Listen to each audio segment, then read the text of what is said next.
Bismillahirrahmanirrahim. Assalamualaikum warahmatullahi wabarakatuh.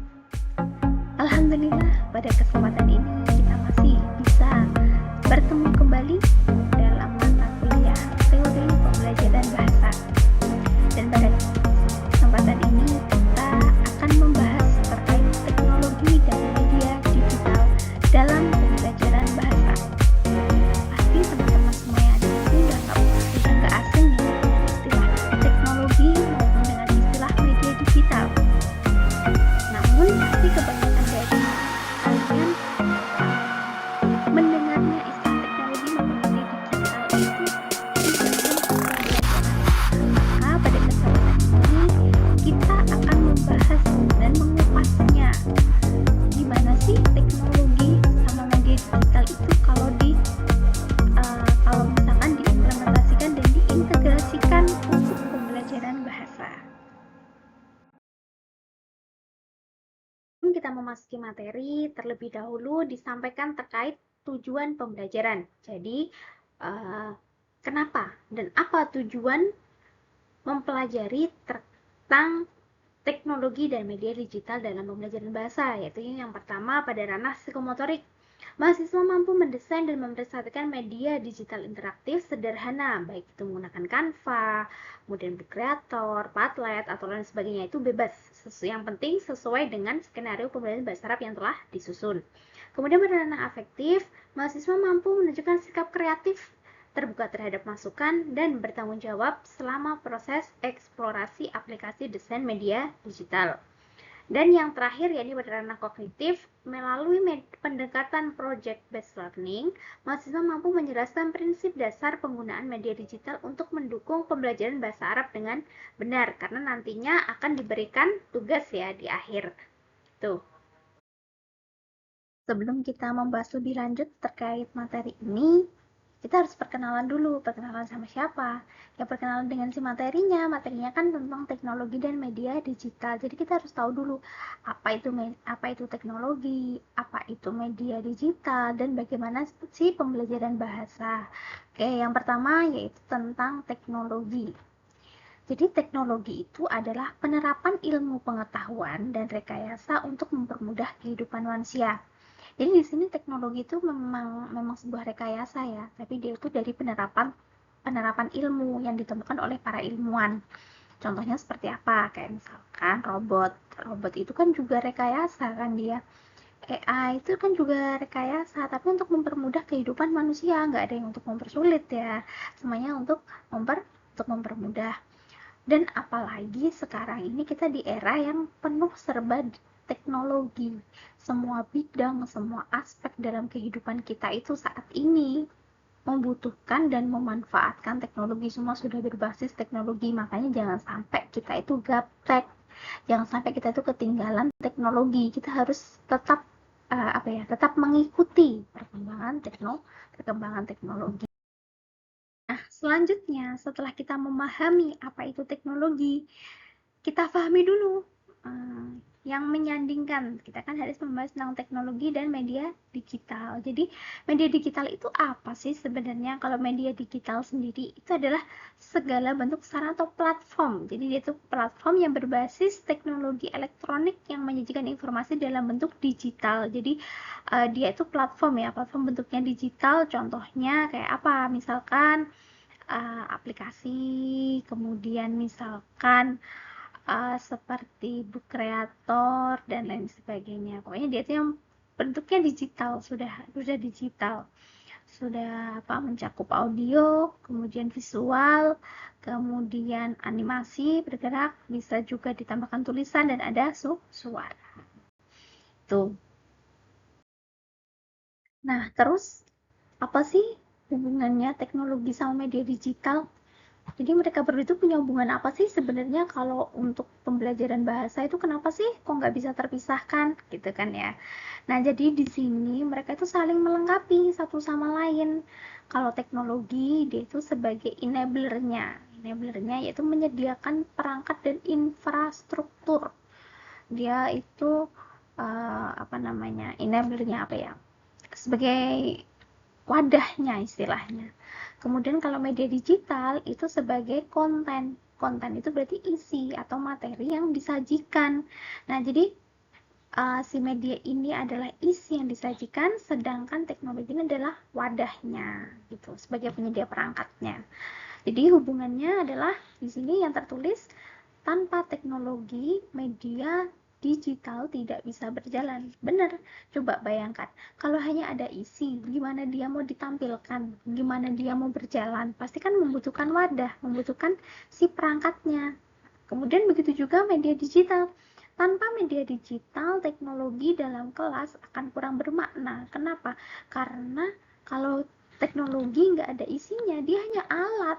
Jadi ya udah nggak bermakna, nggak akan dipakai karena nggak ada isinya, nggak ada materinya, gitu kan. Makanya si teknologi dan si media digital ini saling membutuhkan dan saling melengkapi satu sama lain. Keduanya bersama-sama menciptakan ekosistem pembelajaran yang interaktif dan fleksibel. Kenapa? Karena ketika teknologi dan media digital sudah bergabung, itu akan menghasilkan multimedia, yaitu media interaktif sama fleksibel. Selanjutnya yang akan dibahas adalah terkait urgensi teknologi dan media digital. Sebenarnya apa sih pentingnya pembelajaran bahasa sekarang itu menggunakan teknologi dan media digital? Kenapa sih nggak usah pakai kayak dulu aja? Nah, itu ada tiga poin utama ya. Yang pertama adalah cara belajar. Cara belajar itu maksudnya gimana? Kalau dahulu itu kan cara belajarnya menggunakan tradisional ya, istilahnya belum digital. Kalau sekarang kan serba digitalisasi. Jadi cara belajarnya itu masih tradisional, mungkin mungkin menggunakan buku paket. Jadi harus offline di dalam kelas.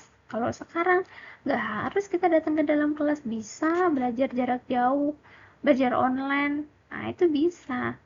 Kemudian yang kedua adalah akses sumber belajar.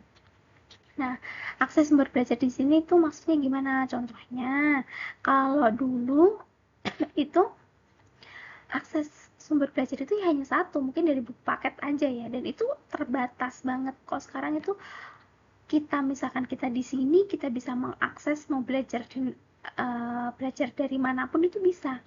Contohnya misalkan kita mau belajar keterampilan mendengar. Nah, kita pengen mendengar obrolan atau hiwar percakapan berbahasa Arab, orang yang Arab natik asli, orang Arab asli. Kita bisa mencari, aksesnya sekarang udah open access. Kita bisa mencari di YouTube, bisa mencari di di artikel-artikel, atau kita juga bisa mencari mungkin di media sosial ya, juga bisa ya sekarang. Nah, di TikTok, di YouTube, Instagram, dan lain sebagainya. Itu bisa. Jadi aksesnya sudah tidak terbatas, tidak seperti dulu. Nah, kemudian yang terakhir ya ini interaktif dan menarik. Maksudnya interaktif dan menarik gimana? Ketika teknologi dan media digital sudah digunakan dalam pembelajaran bahasa, maka bisa menciptakan pembelajaran bahasa itu yang lebih inovatif. Jadi nggak hanya guru yang ceramah, kemudian siswa mendengarkan, itu enggak. Sekarang tuh bisa, jadi dibikin media pembelajaran itu dibikin multimedia, sehingga di situ terdapat audio, terdapat visual, terdapat gambar, suara, kemudian ada kuis mungkin yang melibatkan siswa. Jadi mereka lebih tertarik, lebih interaktif, siswa itu lebih terlibat dalam proses pembelajaran, dan juga mereka akan lebih tertarik. Nah, itu fungsinya menggunakan teknologi dan media digital.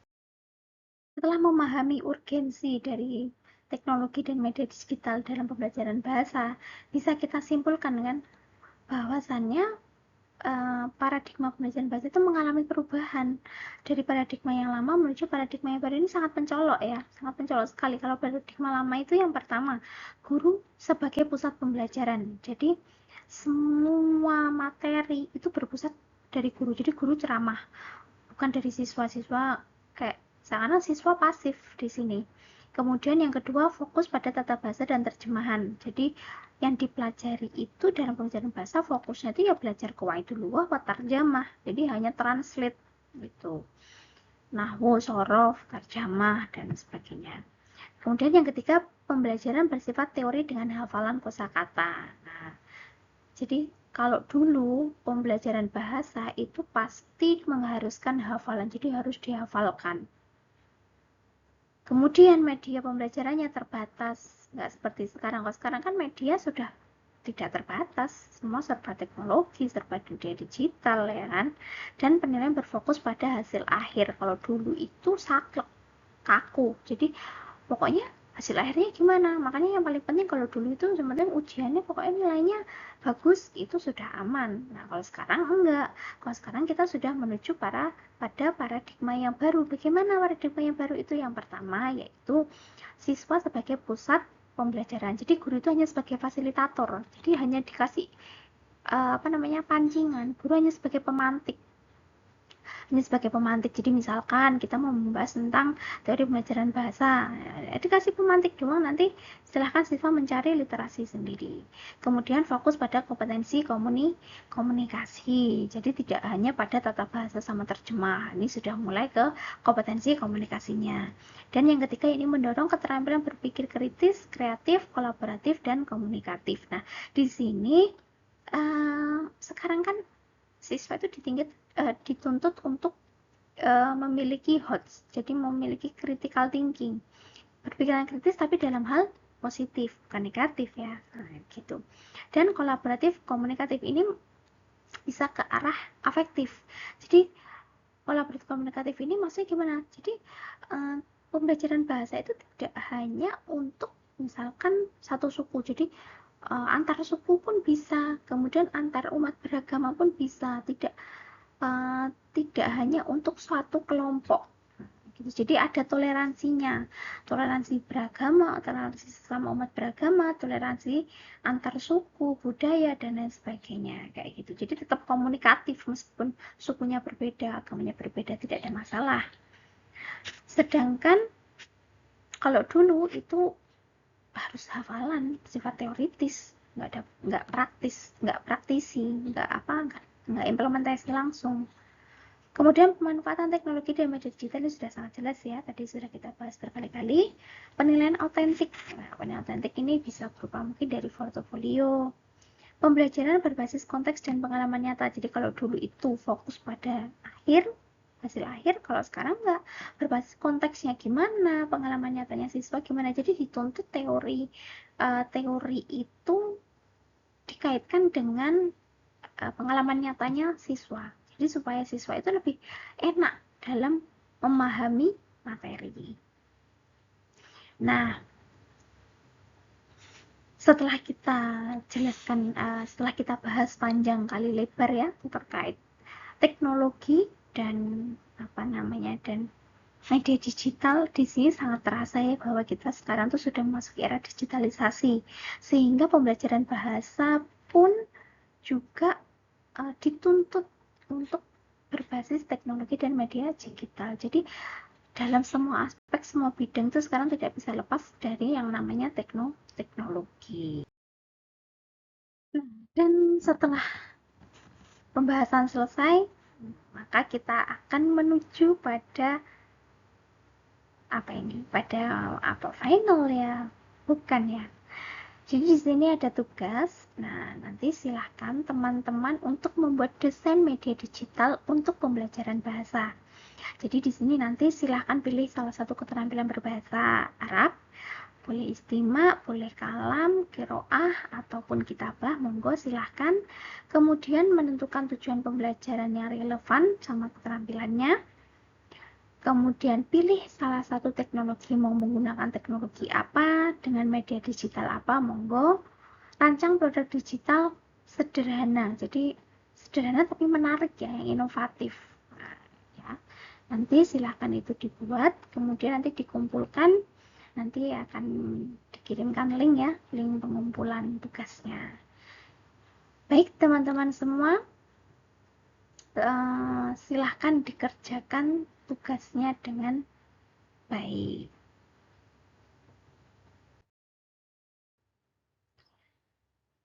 Nah, mungkin itu saja yang dapat saya sampaikan. Semoga apa yang kita pelajari hari ini bermanfaat untuk kita semua, dan semoga kita juga tetap bisa mengikuti kemajuan zaman di era digitalisasi ini.